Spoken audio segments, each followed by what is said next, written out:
ভদ্রাটি south Netaji সংঘ,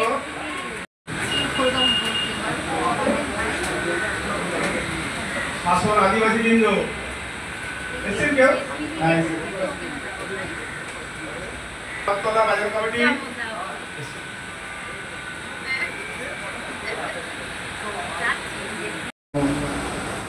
আধিকারিক জনপ্রতিনিধিবৃন্দ উপস্থিত হয়েছেন, তাদেরকে আমরা একটু ছোট্ট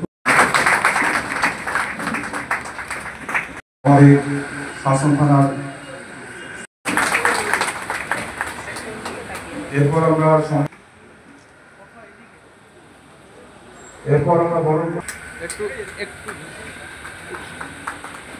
আমরা বরণ করে দেবো।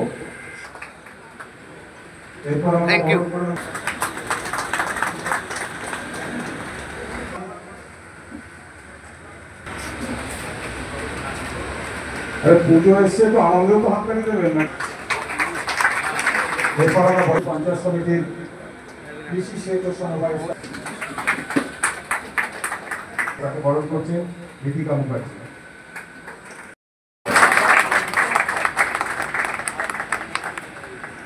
আমরা কাল বিলম্ব না করে আমাদের সকলের প্রিয় বিধায়ক, যে শাসন মানে একটা সবার কাছে একটা নেগেটিভ ধারণা আছে, সেই জায়গায় দাঁড়িয়ে আমাদের মাননীয় আইসি সাহেব অত্যন্ত দক্ষতার সাথে কাজ করছেন। সহ আমাদের মধ্যে উপস্থিত আছেন আমাদের পঞ্চায়েত সমিতির সভাপতি আছেন মনোহরাদি।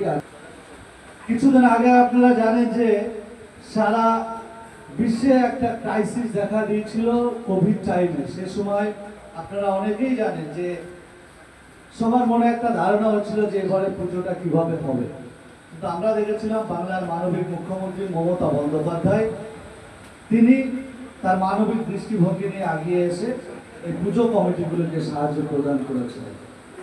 সুজিত বসুর যে পুজো আপনারা সকলে জানেন, শ্রীভূমি, সারা বিশ্বের কাছে কিন্তু একটা রেকর্ড আছে, থিম আছে, আমার কাছে পাস আছে। যদি আপনারা কেউ সাথে সাথে আমি বলবো, আমাদের এসডিপি সাহেব বলছিলেন যে সচেতন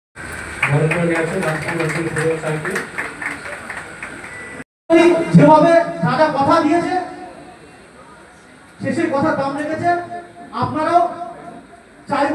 আসর আলী মল্লিক মহাশয়, আমাদের পূর্ত এবং পরিবহন কর্মদক্ষ বালসাপুর পঞ্চায়েত সমিতি, ওনাকে বরণ করে নেওয়ার জন্য আমাদের থানা থেকে আমি কম্পা এবং দীপিকাকে ডাকবো।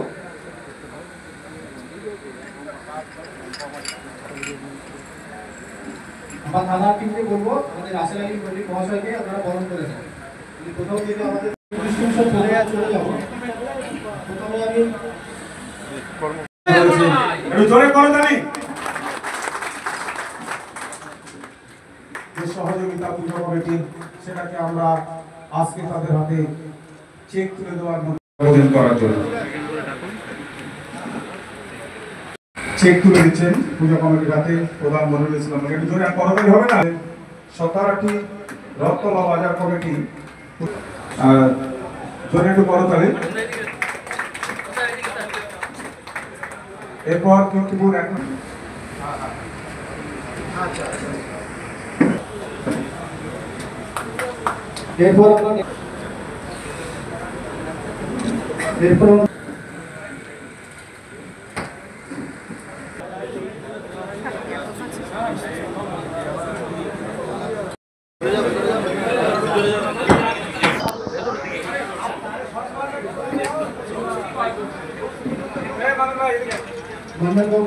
এখন আমাদের বিশিষ্ট সমাজসেবী নওগাঁ সর্বজনীন দুর্গাপূজা কমিটি, আপনারা এগিয়ে আসবেন। এই যে তুলে দেওয়ার জন্য আমি মেহনত করছি, আমাদের মধ্যে উপস্থিত আছেন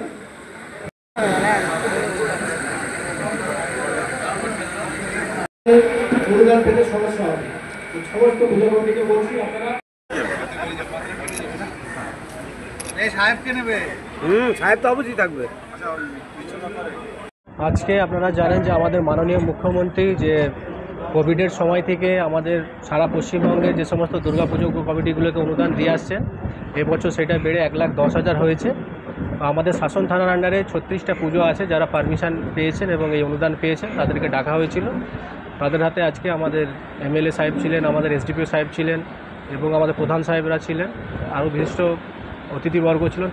ওনাদের উপস্থিতিতে তাদের হাতে তুলে দেওয়া হলো এবং পুজো সম্বন্ধে কিছু গাইডলাইন তুলে দেওয়া হলো। কী কী গাইডলাইন? মেনলি যেগুলো বলা হলো, এই অনুদান যখন পাচ্ছে তাদের কিছু দায়বদ্ধতাও থাকে। প্যান্ডেল যেভাবে করবে, কারণ আপনারা জানেন যে পূজার একটা পূর্বাভাস পাওয়া গেছে বৃষ্টি হতে পারে, তো প্যান্ডেল যেন শক্তপোক্ত হয় আমাদের এসডিপি স্যার বললেন। সিসিটিভি রাখতে হবে মাস্ট, এবং প্যান্ডেলের মধ্যে রাত্রেবেলায় গার্ড রাখতে হবে। আমাদের পুলিশ তো থাকবে, তাদের সঙ্গে ওনাদের ভলেন্টিয়ারও রাখতে হবে। কিন্তু মেনলি এই বিষয়গুলোর উপর আমরা ফোকাস করলাম। আমাদের শাসন থানার আন্ডারে যতগুলো পূজা আছে সবগুলোই মোটামুটি দমকল যাওয়ার মতো রাস্তা আছে। অবশ্যই সিসিটিভি সমস্ত পূজা কমিটিকে নির্দেশ দেওয়া হচ্ছে রাখার জন্য। মুখ্যমন্ত্রী মমতা বন্দ্যোপাধ্যায়কে আমরা আন্তরিক অভিনন্দন জানাই। আপনারা জানেন যে কোভিড পিরিয়ডের সময় যে একটা ক্রাইসিস তৈরি হয়েছিল, সেই সময় আমাদের রাজ্যের অনেকেই ভেবেছিলেন যে পুজো এবারে কিভাবে হবে। সে সময় আমরা দেখেছিলাম যে রাজ্যের মানবিক মুখ্যমন্ত্রী তিনি তার মানবিক দৃষ্টিভঙ্গি দিয়ে তাই পুজো কমিটিগুলোর পাশে দাঁড়িয়েছিলেন, এবং পরবর্তীকালে আমরা দেখলাম সেটাকে বাড়িয়ে আবার 1,10,000 টাকা করা হয়।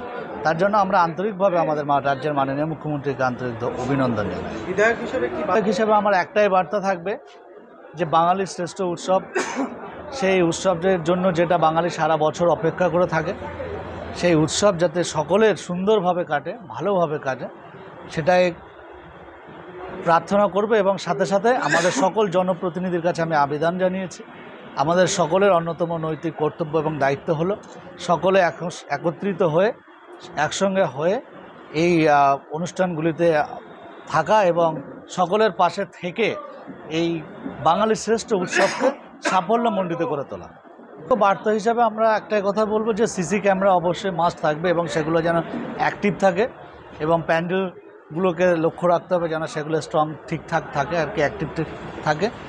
এই সমস্তগুলো আমাদেরকে লক্ষ্য রাখতে হবে। এবং পুজো কমিটির কাছে আরও আমি বলবো যে ম্যালেরিয়া, ডেঙ্গু এ নিয়ে একটু সচেতনতা হিসাবে কিছু পোস্টার্স, ব্যানার যেগুলো দিলে মানুষকে সচেতন করা যায়, সেটার জন্য আমি আবেদন জানাই। আজকে এখানে একটু ভালো প্রোগ্রাম হয়েছে চেক বিতরণের। আইসি শাসন আতম শাসন থানা মাধ্যমে এমএলএ সাহেব, জেডপি সদস্য প্রধান এবং অন্য মান্যবরের উপস্থিতিতে চেক ডিস্ট্রিবিউশনের কাজ হয়েছে। এখানে প্রোগ্রাম হয়েছে মোটামুটি 36 পূজা কমিটিকে আজকে চেক ডিস্ট্রিবিউশন করা হয়েছে এখানে।